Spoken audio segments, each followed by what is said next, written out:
بسم اللہ الرحمن الرحیم۔ شروع اللہ کے نام سے جو بڑا مہربان اور نہایت رحم کرنے والا ہے۔ نماز فجر کے بعد جو یہ سورت پڑھے گا اگر وہ مٹی کو بھی ہاتھ لگائے گا تو وہ سونا بن جائے گی۔ محترم ناظرین، ہمارا آج کا وظیفہ قرآن پاک کی ایک بہت ہی پیاری سورت کا وظیفہ ہے کہ جس کو نماز فجر کے بعد پڑھا جائے تو اس انسان پر اللہ تعالیٰ کا اتنا کرم، اتنا فضل ہوتا ہے، اللہ تعالیٰ اس کے کام میں اتنی برکت ڈالتا ہے، اس کی تقدیر ایسے چمک جاتی ہے کہ وہ اگر مٹی میں بھی ہاتھ ڈالے تو وہ سونا بن جاتی ہے۔ یہ صرف اسی انسان کے ساتھ ہوتا ہے جو اس سورت کی تلاوت کرتا ہے اور جس پر اللہ کا خاص کرم ہو اور اللہ تعالیٰ کا قرب اور اس کا فضل حاصل کرنے کے لیے انسان کو اس کا ہمیشہ شکر ادا کرنا چاہیے، اس کے دیے ہوئے پر ہمیشہ راضی رہنا چاہیے اور اس کے ذکر و اذکار کے لیے وقت نکالنا چاہیے۔ تو آج کا وظیفہ اللہ تعالیٰ کے پیارے کلام کی ایک بہت ہی پیاری سورت کا وظیفہ ہے۔ اس کو پڑھنے والا کبھی کسی مصیبت اور پریشانی میں مبتلا نہ ہوگا اور اس کی تلاوت صبح کے وقت کرنے میں ویسے ہی بہت برکت اور فضیلت ہے۔ یہ سورت بھی آپ نے نماز فجر کے بعد پڑھنی ہے۔ ناظرین، قرآن پاک وہ بابرکت کتاب ہے جس کا پڑھے بغیر صرف گھر میں موجود ہونا بھی خیر و برکت کا ذریعہ ہے۔ اس لیے قرآن کی تلاوت کر کے اپنی زندگی سے مشکلات اور پریشانیوں کو دور کریں۔ تکلیف، پریشانی، آزمائش اور خوشی اللہ تعالیٰ کی طرف سے ہے، اس لیے پریشانیوں اور مصائب کے حل کے لیے بھی اللہ تعالیٰ سے ہی رجوع کرنا چاہیے۔ اللہ تعالیٰ کی طرف نماز اور قرآن کے ذریعے بھی متوجہ ہوں، اللہ کی طرف توبہ، استغفار اور دعا کے ذریعے بھی متوجہ ہوں اور اپنے مسائل کا حل اللہ تعالیٰ کے حوالے کر دیجئے اور اللہ تعالیٰ کو اپنے مسائل کے حل کا وکیل بنا لیجئے، تو اللہ تعالیٰ کبھی بھی آپ کو بے سہارا نہیں چھوڑے گا۔ حضور پاک صلی اللہ علیہ وآلہ وسلم نے ارشاد فرمایا، اللہ تعالیٰ فرماتے ہیں، میرے ذکر کے لیے وقت نکالو، میں تمہارے کاموں میں برکت عطا کروں گا، ورنہ دنیاوی کاموں کی کثرت تم پر اس قدر مسلط کر دوں گا کہ تمہیں فرصت ہی نہ ہوگی اور سکون سے محروم ہو جاؤ گے۔ قرآن کریم فوز و فلاح کا دائمی منشور اور انسانیت کی ہدایت کا مثالی سرچشمہ ہے، جس میں ایک طرف حقوق اللہ کی پاسداری ہے تو دوسری طرف حقوق العباد کی ادائیگی کا پیغام ہے۔ گویا یہ قرآن ہماری روحانی اور جسمانی تسکین و شفا کا باعث ہے۔ ایک مقام پر قرآن کی عظمت کا یوں اظہار کیا گیا، ہمیں تاروں کی منزلوں کی قسم، اگر تم سمجھو تو یہ بڑی قسم ہے کہ یہ بڑے رتبے کا قرآن ہے جو کتاب محفوظ میں لکھا ہوا ہے، اسے وہی ہاتھ لگاتے ہیں جو پاک ہے، پروردگار عالم کی طرف سے اتارا گیا ہے۔ کیا تم اس کلام سے انکار کرتے ہو اور اپنا وظیفہ یہ بناتے ہو کہ اسے جھٹلاتے ہو؟ ناظرین، صبح دن چڑھنے کا وقت اور رات اللہ کی بے شمار برکات کا وقت ہوتا ہے۔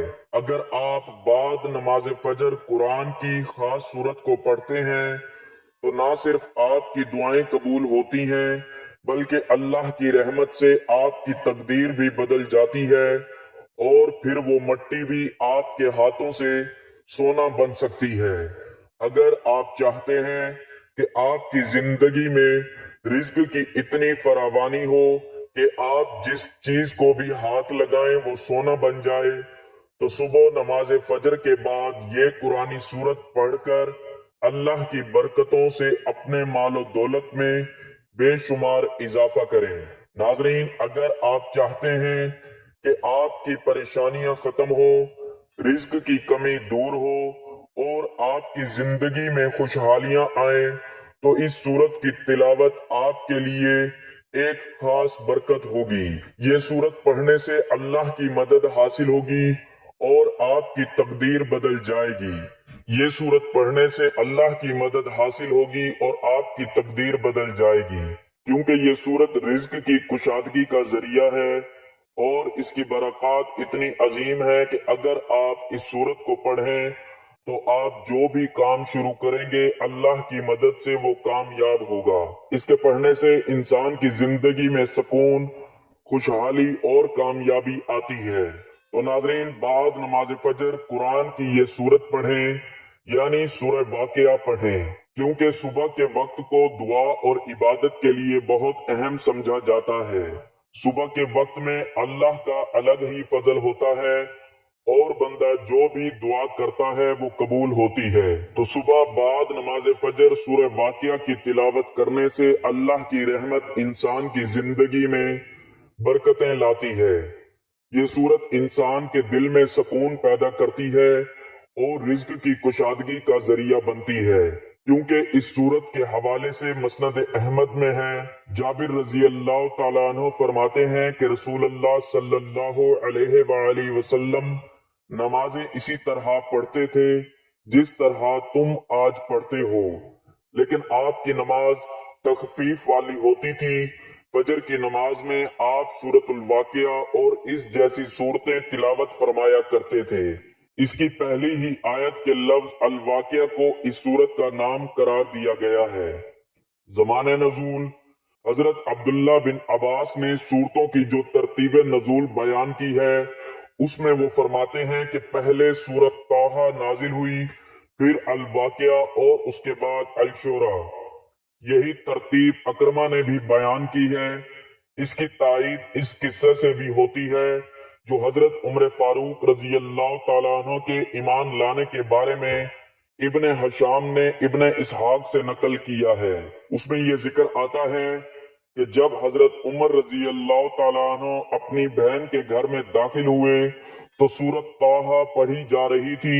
ان کی آہٹ سن کر ان لوگوں نے قرآن کے اوراق چھپا لیے۔ حضرت عمر پہلے تو بہنوئی پر پل پڑے اور جب بہن ان کو بچانے آئیں تو ان کو بھی مارا، یہاں تک کہ ان کا سر پھٹ گیا۔ بہن کا خون بہتے دیکھ کر حضرت عمر کو سخت ندامت ہوئی اور انہوں نے کہا کہ اچھا مجھے وہ صحیفہ دکھاؤ جسے تم نے چھپا لیا ہے، دیکھوں تو صحیح اس میں کیا لکھا ہے۔ بہن نے کہا آپ اپنے شرک کی وجہ سے نجس ہیں، لا یمسح الا المطہرون، اس صحیفے کو صرف طاہر آدمی ہی ہاتھ لگا سکتے ہیں۔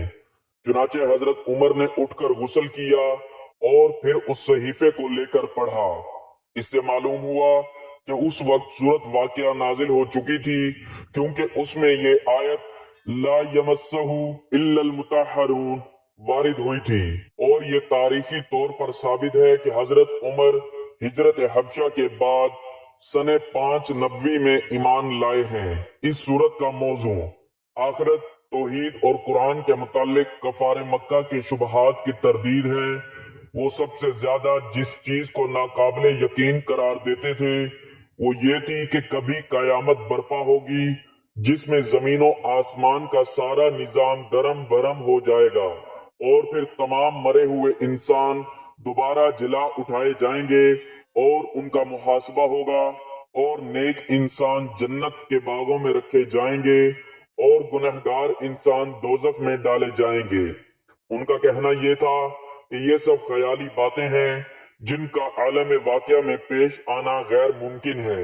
اس کے جواب میں فرمایا کہ جب وہ واقعہ پیش آ جائے گا اس وقت کوئی یہ جھوٹ بولنے والا نہ ہوگا کہ وہ پیش نہیں آیا، نہ کسی کی یہ طاقت ہوگی کہ اسے آتے آتے روک دے یا واقعے سے غیر واقعہ بنا دے۔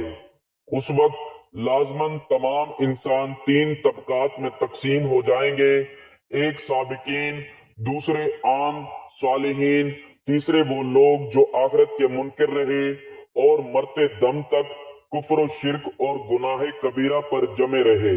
ان تینوں طبقات کے ساتھ جو معاملہ ہوگا اسے تفصیل کے ساتھ آیت 7 سے 56 تک بیان کیا گیا ہے۔ اس کے بعد آیت 57 سے 74 تک اسلام کے ان دونوں بنیادی عقائد کی صداقت پر پے در پے دلائل دیے گئے ہیں